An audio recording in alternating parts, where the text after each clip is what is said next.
Aleluia. Amém? Números capítulo 13, versículo 27 em diante.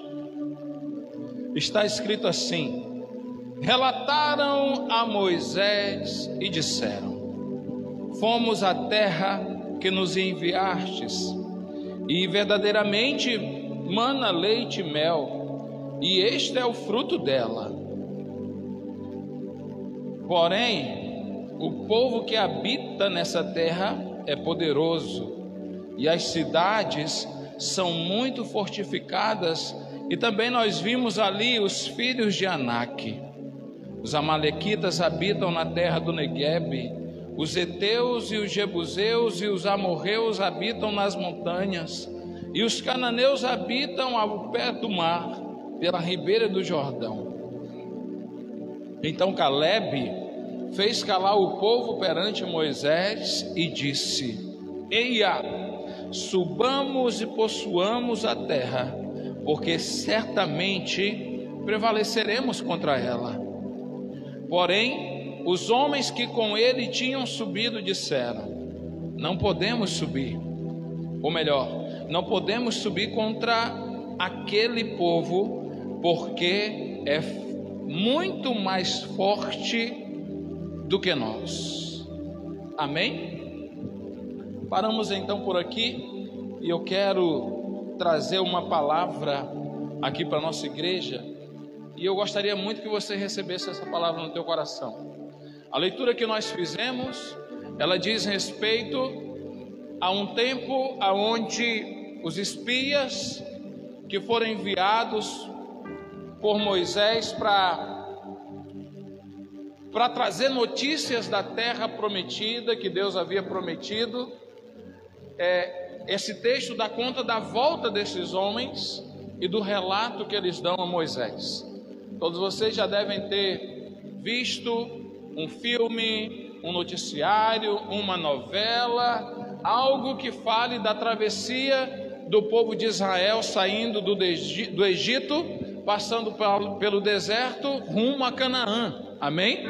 Todos já devem ter ouvido ou visto algo a respeito disso.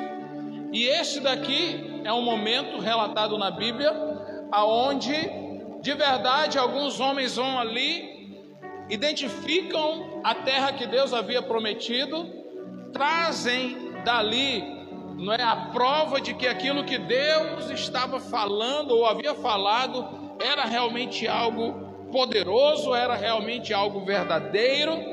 E eles falam de toda a grandeza, de toda a beleza, de tudo que havia naquele lugar. Mas eles não trazem somente as notícias boas da terra, eles trazem também algumas notícias que falam dos empecilhos que haviam ali, que deveriam ser superados. Então eles dão conta do que existia de bom e do que existia de ruim.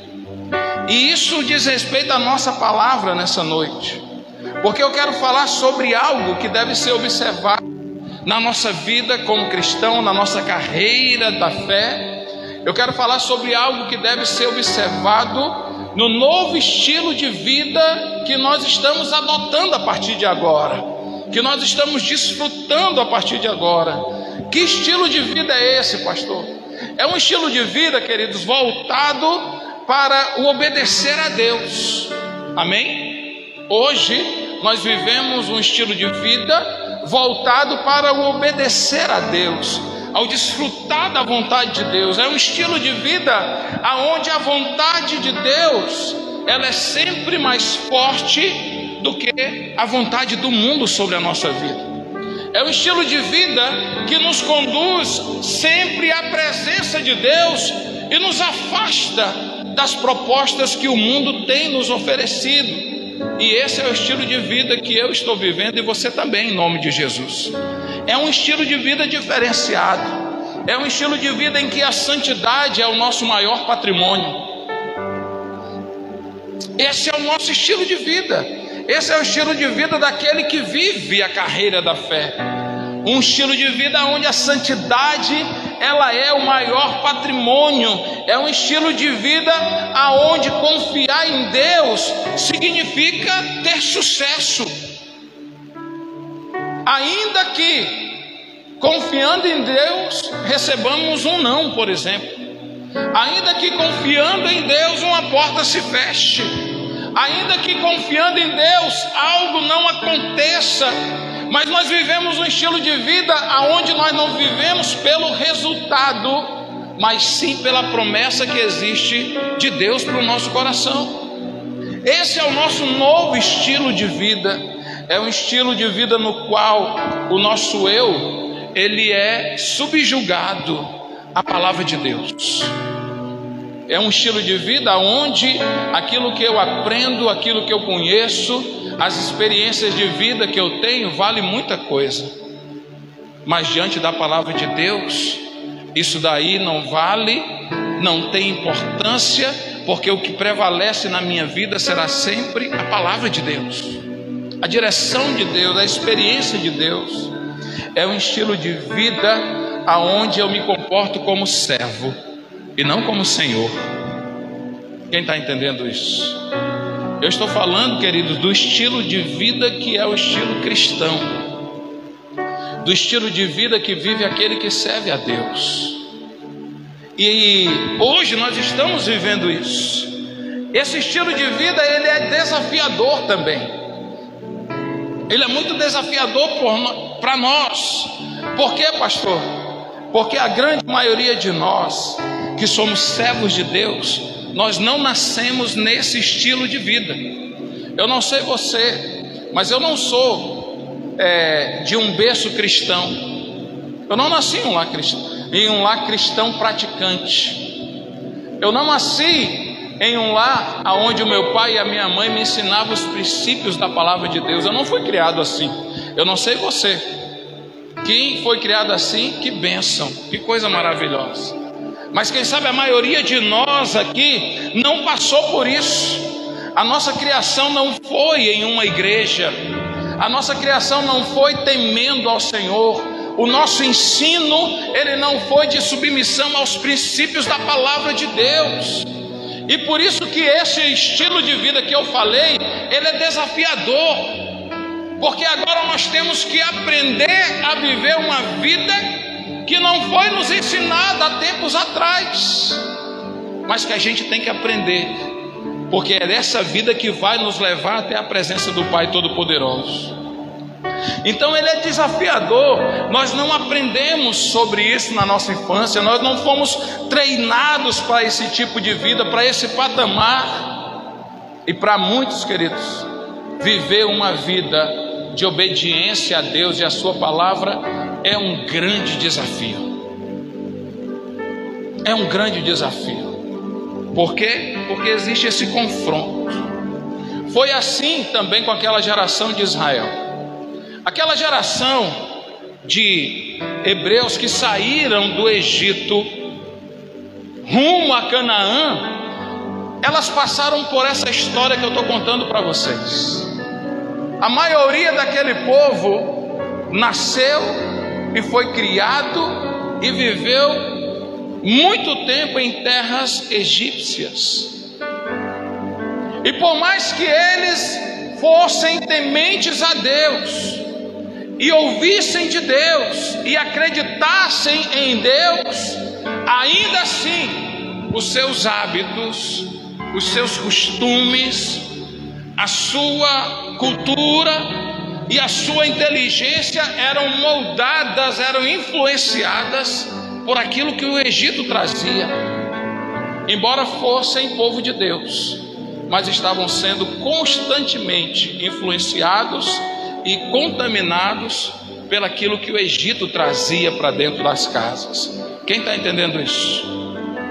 Sabe, às vezes a gente fala sobre a travessia do povo de Deus que saiu do Egito pelo deserto e foi para Canaã, como se fosse uma coisa muito simples. Mas imagine você, que não passamos pelaquela situação toda, mas desde criança eu ouvi falar de Deus. Quem ouviu falar de Deus desde criança aqui? Levanta a mão só para eu saber. Quem aqui, entendia sobre Deus e aprendeu a temer a Deus desde criança? Levanta a mão aí para eu ver. Aquele povo também era assim. eles ouviam de Deus, eles aprendiam de Deus, mas eles foram influenciados pela cultura egípcia. E por várias vezes nessa caminhada do Egito até Canaã, essa influência vinha à tona. Essa influência vinha à tona. Eles acreditavam desacreditando. Eles sabiam que Deus estava ali. Eles viam os milagres acontecendo. Deus estava presente no meio deles. Mas ainda assim, eles desacreditavam. Ainda assim, eles se desviavam. Ainda assim, eles não levavam a cabo as promessas de Deus. De repente, hoje, antes de sair de casa, você olhou no espelho e viu uma pessoa que acredita em Deus, mas anda se desviando. Anda se desviando, conhece as promessas de Deus, mas anda vivendo de altos e baixos. De repente, hoje, antes de sair de casa, você olhou no espelho e viu uma pessoa que conhece as coisas do Pai, que conhece as coisas do reino, mas ainda assim o seu coração está bloqueado para muita coisa. Ainda existe muito do Egito, ainda existe muito da cultura antiga, ainda existe muito da vida antiga. A palavra de Deus vai nos falar, o apóstolo Paulo vai nos ensinar dizendo: olha, despojai-vos de todo o velho homem. Mas não é de uma coisinha ou outra, é de tudo. Se nós queremos viver uma vida abençoada e termos plena comunhão com Cristo, nós precisamos entender que o mundo não faz mais parte da nossa nova vida. Entenda isso de verdade. Se você quer ter vida e comunhão com os céus, com o Espírito Santo, com Jesus, entenda: o mundo não deve mais fazer parte da sua vida. Enquanto os israelitas preservavam coisas do Egito ali, ficava difícil chegar na terra de Canaã. Foram 40 anos. 40 anos para livrar hábitos mundanos. Foram 40 anos para mudar a mentalidade mundana. Foram 40 anos de tratamento no deserto para quebrar aquele coração mundano. E era um povo escolhido de Deus, assim como eu e você. Não é o fato de nós estarmos numa igreja que o mundo saiu de nós. Não é o fato de nós estarmos em uma célula que o mundo saiu de nós. Não é o fato de você estar aqui hoje, eu também, que o mundo já não está mais presente no meu coração e no seu. E algumas pessoas ficam ainda procurando respostas para muitas coisas que são claras. Ah, Deus, por que não acontece na minha vida? O povo de Israel ficou mais de cerca de 40 anos caminhando nesse tratamento, filho. E tem muita gente hoje ainda caminhando nesse tratamento de Deus. Foi assim com aquela geração lá que saiu do Egito rumo a Canaã. Eles acreditavam em Deus, mas a sua criação, os seus hábitos, o seu jeito de ver a vida, isso foi moldado lá no Egito. E talvez esse tenha sido um dos maiores motivos para tanto tempo no deserto. Porque os hábitos do Egito ainda estavam ali. O pensamento do Egito ainda estava ali. E eles não poderiam entrar em algo abençoado de Deus pensando como eles pensavam no Egito. Eles não poderiam provar da terra abençoada de Deus trazendo os costumes do mundo. Não haveria como haver bênção. E Jesus vai dizer isso de uma maneira bem clara: olha, é impossível, é algo que não dá certo. A luz não tem comunhão com as trevas. Não adianta dizer de dia que serve a Deus e de noite está no mundo. Ah, mas eu creio em Deus. Eu não estou falando de quem crê, porque eles criam mais do que eu e você. Eles acreditavam. Eu não estou falando da tua crença, eu estou falando do teu estilo de vida, eu estou falando do meu estilo de vida. Porque muitas vezes, queridos, as pessoas elas entendem que Deus existe, mas não estão nem aí para servi-lo em espírito e em verdade. Muita gente acredita que Deus é poderoso e que o Filho de Deus veio a este mundo, mas estão vivendo a sua vida de maneira torta, afastada da comunhão, santidade zero, vivendo longe de Deus. A vontade de Deus não é nem sequer segundo plano, é 20º, 30º, sabe? O plano de Deus está lá longe. E é sobre isso que o Espírito Santo quer nos tratar nessa noite, sobre essa transição. Eu chamo esse tempo de deserto de transição. Pastor, o que é a transição? Nós precisamos abrir o nosso coração e transicionar o nosso estilo de vida para algo que seja adequado aos padrões de Deus. Entenda, igreja, em nome de Jesus. Se eu quero ser um servo de Deus e você também, nós precisamos andar no padrão de Deus. Existe um padrão que ele é um padrão que não é dito pela mídia, não é dito pela rede social. Existe um padrão que não está escancarado no YouTube. Existe um padrão que dificilmente vem pela internet, mas esse padrão está relatado aqui, ó. Existe uma vida a ser vivida e o padrão está relatado na palavra de Deus. Não importa o que dizem fora disso, o padrão é esse. Fora disso é um outro espírito. Fora disso é um outro momento. Obrigado, filho. Guarda lá para mim, depois eu pego. Então nós precisamos nos apegar em algo. E o exemplo daquela geração que sai do deserto, consegue ver a terra prometida e não entra, é algo muito importante aqui para nós hoje. Porque se nós pegarmos o exemplo daquele povo, nós vamos identificar que algumas pessoas saíram e chegaram em Canaã. Outras pessoas saíram do Egito e só viram Canaã. E outras pessoas sequer viram Canaã.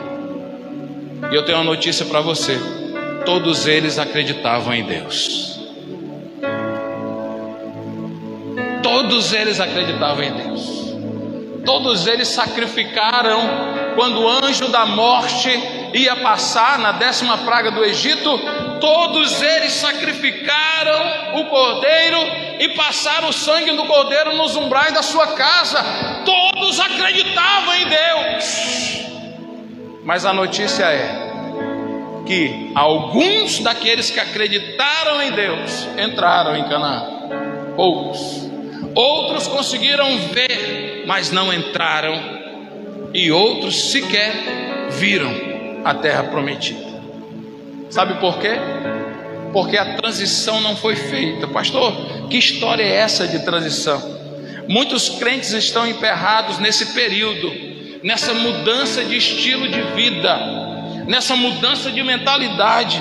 Não conseguem avançar, não conseguem evoluir, não conseguem crescer em Cristo. Estão na vida cristã, mas ainda não adquiriram a mente de Cristo. Estão vivendo. Se perguntarem: ei, você acredita em Jesus? Acredito. Ei, você acredita em Deus? Acredito. E eu não estou falando aqui de quem acredita, eu estou falando daquele que ainda não recebeu a mente de Cristo. Jesus, hoje o Espírito Santo está tratando a minha vida e a vida daqueles que precisam voltar a ter uma prática de obediência à palavra do Senhor.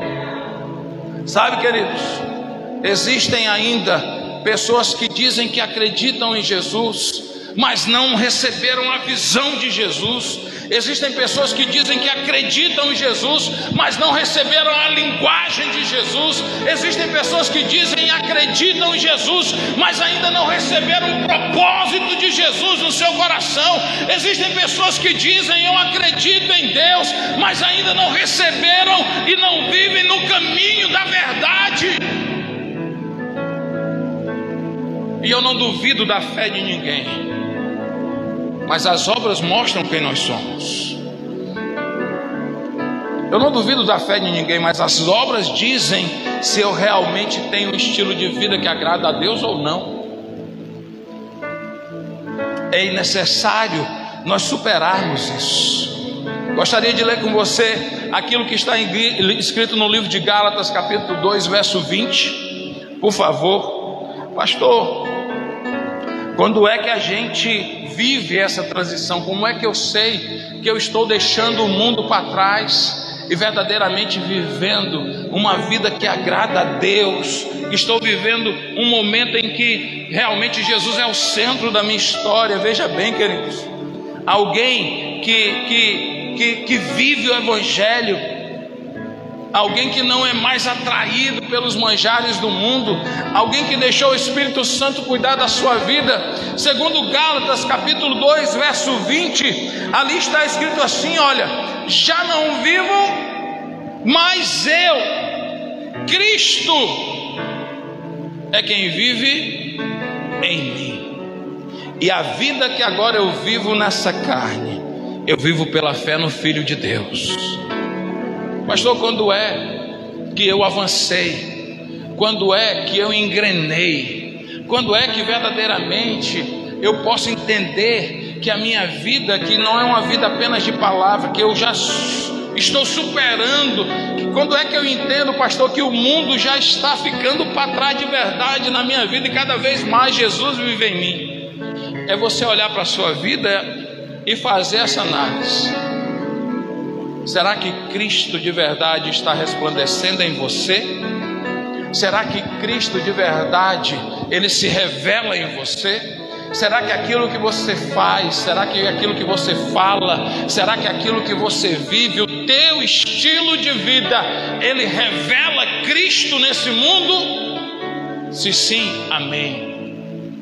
Se não, cuide e peça ao Espírito Santo que Ele te dê força para superar isso. Porque Paulo declarou, inclusive dizendo: eu ainda vivo nessa carne, mas a vida que eu vivo nessa carne é pela fé no Filho de Deus. Muitos de nós, queridos, vamos usar um versículo, um texto bíblico que vai dizer: pastor, a gente tenta, mas a carne é fraca. Alguém vai dizer isso um dia: poxa, pastor, a gente tenta, a gente luta, pastor, mas você sabe, isso aqui é fraco. Querido, isso aqui é fraco quando o teu espírito é fraco. Ou melhor, pastor, isso aqui é forte. Alguém diz: pastor, eu tento, mas o senhor sabe, a gente vacila porque a carne vem, o Egito vem. A carne só é forte quando o teu espírito é fraco. Não vem com outra conversa para cima de mim. Sabe quando é que a carne prevalece? Quando o nosso espírito está fraco, quando a nossa comunhão com Jesus ela está para baixo. Sabe quando é que a carne prevalece? Quando eu não estou em intimidade, quando eu não estou, porque, querido, quem está vivendo a vida com Deus, ele não cede para a carne. Quem está vivendo edificado na rocha não vai ceder para o pecado. Quem tem convicção da sua salvação em Cristo, preserva isso com unhas e dentes e não vai abrir mão por nada. Sabe por que a carne fica forte? Porque o espírito está fraco. Porque aquele que tem o espírito revigorado pelo Senhor, jamais ele vai olhar e vai dizer que a carne é mais forte do que o espírito, querido, do que a presença de Deus. Jamais ele vai olhar para as coisas do mundo e vai dizer: isso é para mim é mais valioso do que ter comunhão com o meu Pai Celestial. Quem tem o seu espírito fortalecido na palavra e vive em comunhão com Deus, jamais ele vai deixar de viver o amor de Deus na sua vida. Lamentavelmente, o povo lá de Israel, nessa transição, alguns se perderam. E é o que acontece também no tempo de hoje. Tem tanta gente se perdendo, tem tanta gente deixando os propósitos de Deus, tem tanta gente abrindo mão das promessas. O povo de Israel não entendeu o que eles estavam vivendo, essa transição, e alguns deles acabaram inclusive desejando voltar para o Egito. Sabe, irmãos, quando a gente tem desejo de voltar para o mundo, alguma coisa muito má está acontecendo no nosso coração. Quando a gente sente desejo de voltar para o mundo, isso significa dizer que tudo aquilo que a gente conquistou em Jesus vai por água abaixo, vai ser perdido, vai ser jogado para trás. Quando a gente quer voltar para o Egito e provar das coisas do Egito, a gente vai abrir mão de tanta bênção de Deus para a nossa vida. Isso precisa ser tratado de uma maneira muito especial, porque o resultado disso nunca vai ser bom. O resultado da vida no mundo, aquele que conheceu o amor de Deus e volta para o mundo, o resultado disso nunca vai ser bom, nunca vai haver bênção. No livro de Colossenses vai falar que Deus, ele não se agradou da maioria daquele povo, e por causa disso muitos ficaram e morreram no deserto. E o que faz então com que o homem de Deus e a mulher de Deus não vença isso, não ultrapasse isso, não viva plenamente o amor de Deus na sua vida? Eu trouxe 3 coisas que eu quero falar com você hoje. Eu gostaria que você recebesse isso no teu coração. O primeiro impedimento que faz com que nós não vençamos essa transição chama-se medo da batalha.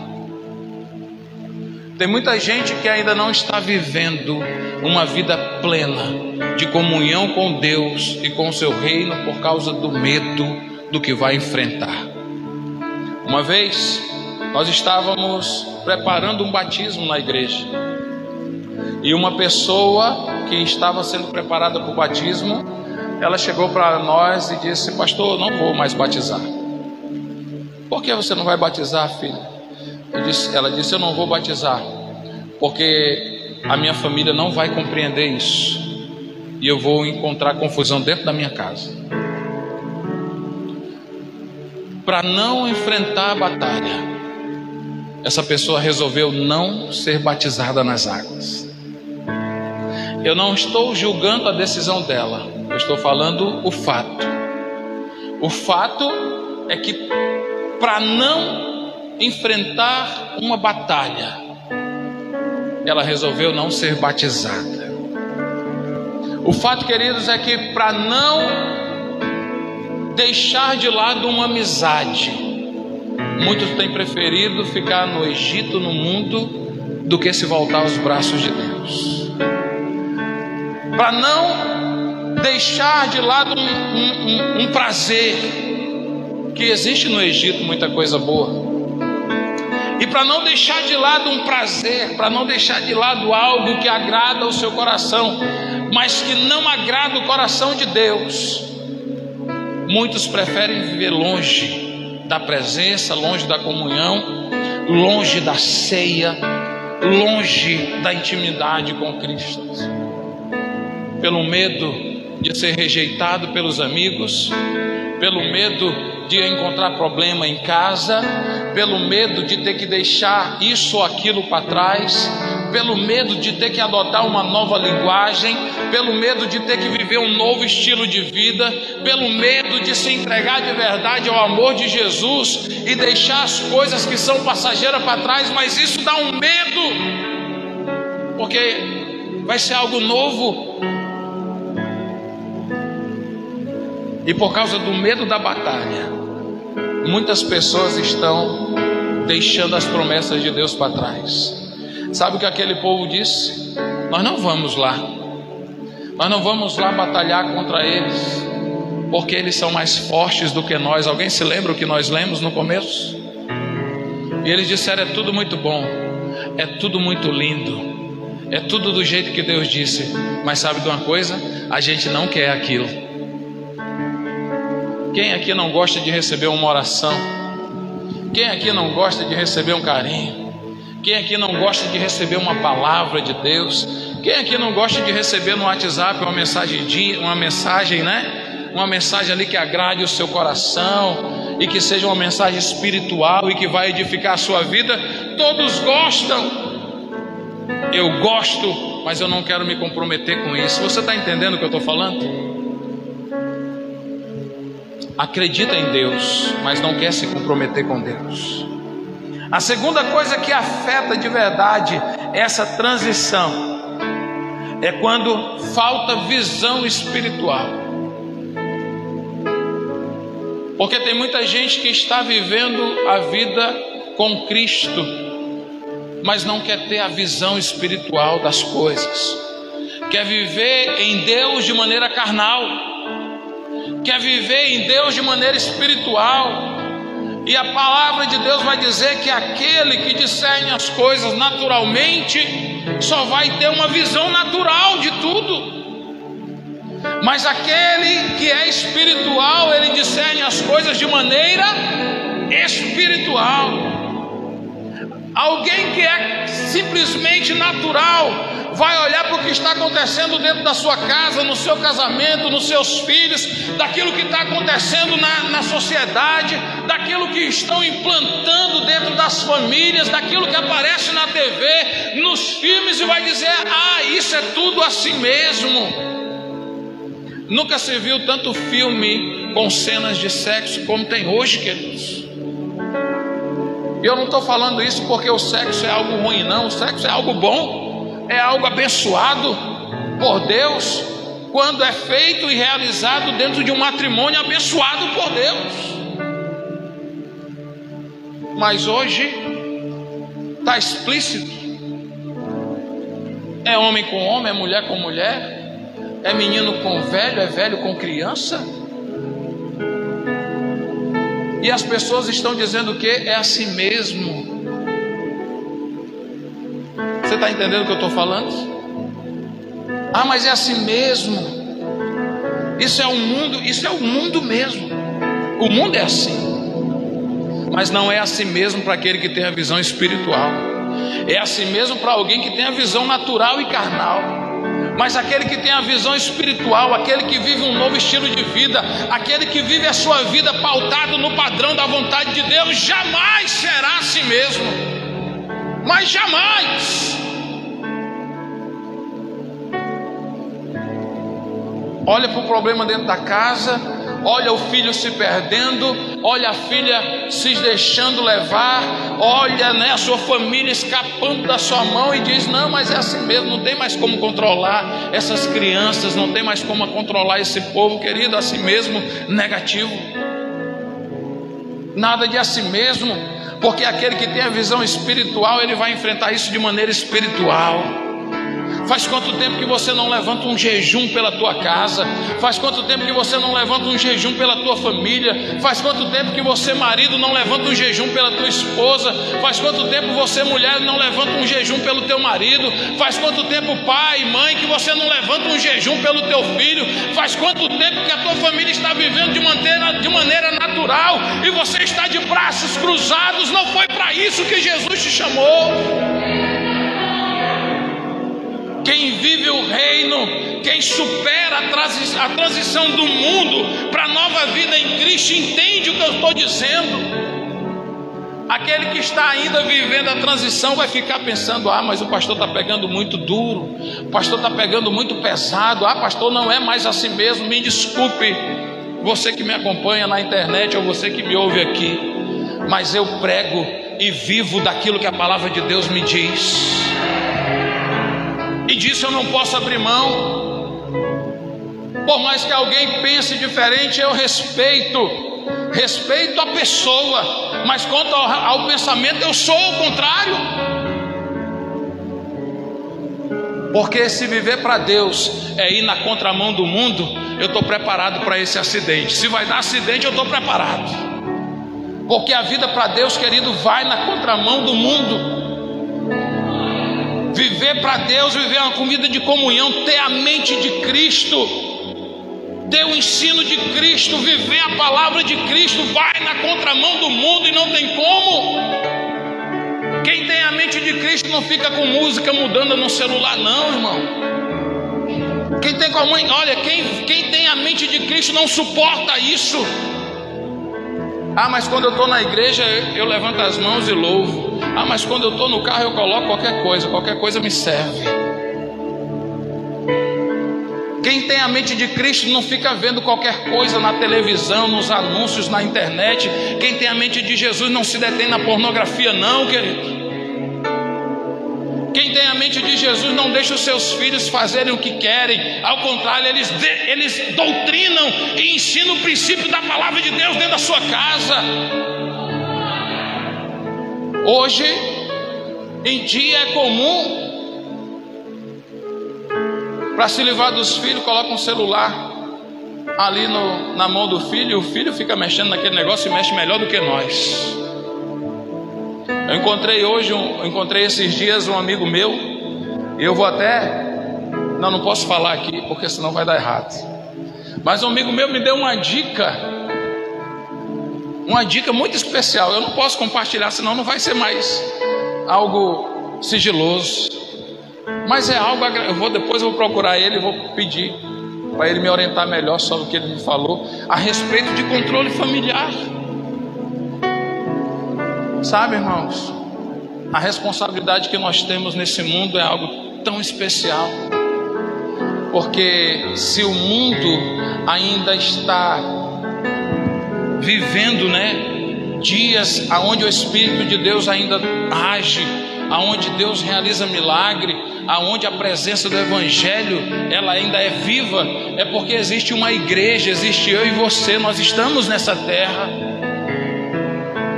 Mas é necessário nós nos comportarmos dessa maneira.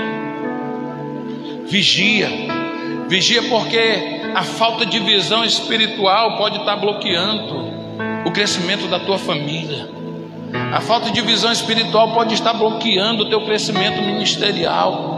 Aqueles homens, eles além de ter medo de guerrear, poxa, Deus já tinha dado a terra.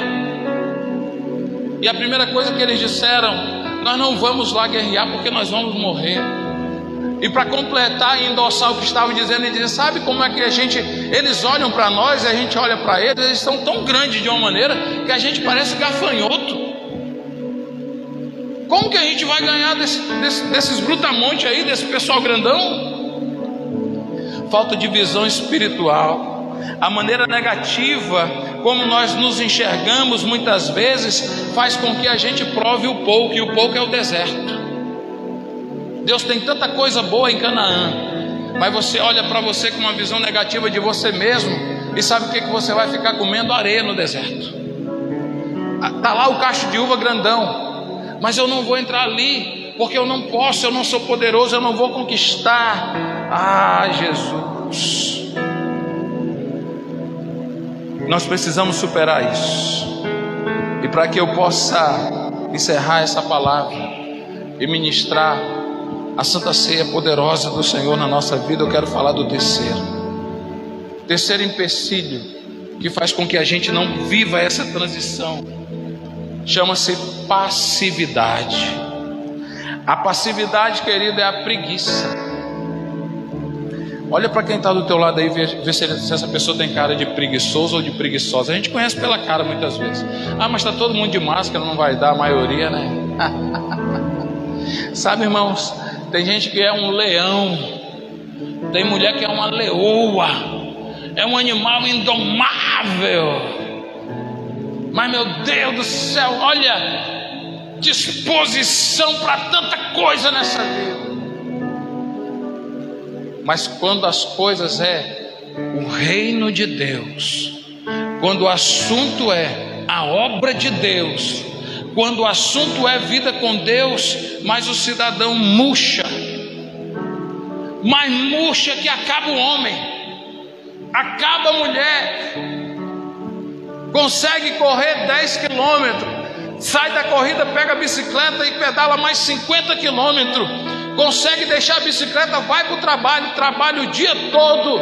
Quando termina o trabalho, 6, 7 horas da noite, ainda tem tempo para conseguir ir ali no lanche e pegar ali para repor as calorias que foram perdidas, e põe tudo e vai dormir 10h30, 11 horas da noite, e no outro dia 5 horas de manhã está pronto, correndo pela rua de novo.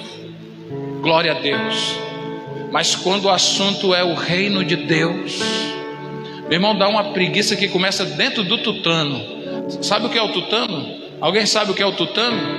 O tutano é o que tem dentro do osso. Então não começa nem no osso. Dentro do osso tem uma pasta, tem alguma coisa ali. Começa ali dentro, é um negócio tão ruim, mas vem brotando, vem saindo de dentro do osso, vai para o osso, passa para o músculo, passa para a pele, até chegar na cabeça e a pessoa diz: não, eu não posso. Meu Deus, é um leão, é uma leoa, mas quando o assunto é espiritual, esmurece mesmo. Esmurece, queridos, porque se não tiver esse coração de Cristo, se não tiver essa mente renovada em Jesus, se não tiver firmado na rocha, a passividade, ela é um mal, é um tipo de espírito que está agindo dentro e fora da igreja. Isso impede da igreja avançar. No meio daquele povo, teve uma geração que não se deteve nisso. Houve uma geração liderada por 2 homens, Josué e Calebe. E eles disseram: se vocês pensam dessa forma, continuem pensando, mas nós vamos em nome do Senhor e Ele vai entregar aquela terra para nós. Nós temos uma decisão a tomar. A decisão que nós temos que tomar aqui hoje é quem nós queremos ser. Nós queremos ser esse povo que morre no deserto, mesmo crendo em Deus? É isso que você quer ser? É isso que você quer que a tua casa seja? É esse o futuro que você quer para o teu filho, para a tua filha? Que ele seja uma pessoa que acredita em Deus, mas morra no pecado? É isso que você quer para a tua família? Que seja uma família que acredite em Deus, que saiba que Deus existe, mas não está nem aí para a vontade de Deus? Porque o que não faltam pessoas no mundo que estão hoje prontas para morrer no deserto, convencidas de que da maneira como estão vivendo, estão agradando a Deus, mas não passa de mais um engano na sua mente e no seu coração. Porque na verdade, o Senhor não procura só pessoas que creem, Ele procura pessoas que o adorem. E que não o adorem de qualquer maneira, pessoas que o adorem em espírito e em verdade. O apóstolo João, falando a respeito do amor de Deus em uma das suas cartas, ele vai ali, usado pelo Espírito Santo, dizer: olha, aquele que tem amizade com o mundo se constitui inimigo de Deus. Aquele que quer ser amigo do mundo, ele automaticamente se constitui um inimigo de Deus. Isso não sou eu que digo. Tem pessoas que acham que estão agradando a Deus e que Deus está se agradando dela, vivendo de maneira displicente, vivendo uma fé relaxada, fazendo de conta que Deus vai aceitar e está aceitando tudo que ela está vivendo. Mas nessa noite eu estou aqui como voz de Deus para a vida de quem quiser ouvir essa palavra. Não é assim. Para Deus as coisas precisam ser perfeitas. E por mais que nós possamos fazer, se não houver um coração puro, se não houver um espírito quebrantado, e se não houver em nós o desejo de o servir em integridade e fidelidade, por mais que a gente venha fazer qualquer outra coisa longe disso, isso não agrada o coração de Deus. Então hoje eu precisei trazer essa mensagem de alerta, porque eu quero servir o corpo e o sangue de Jesus para a nossa igreja hoje.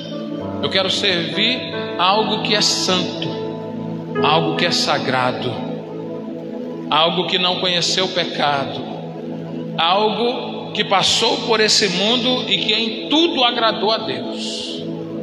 O corpo do seu Filho Jesus. Nós precisamos hoje tomar essa decisão.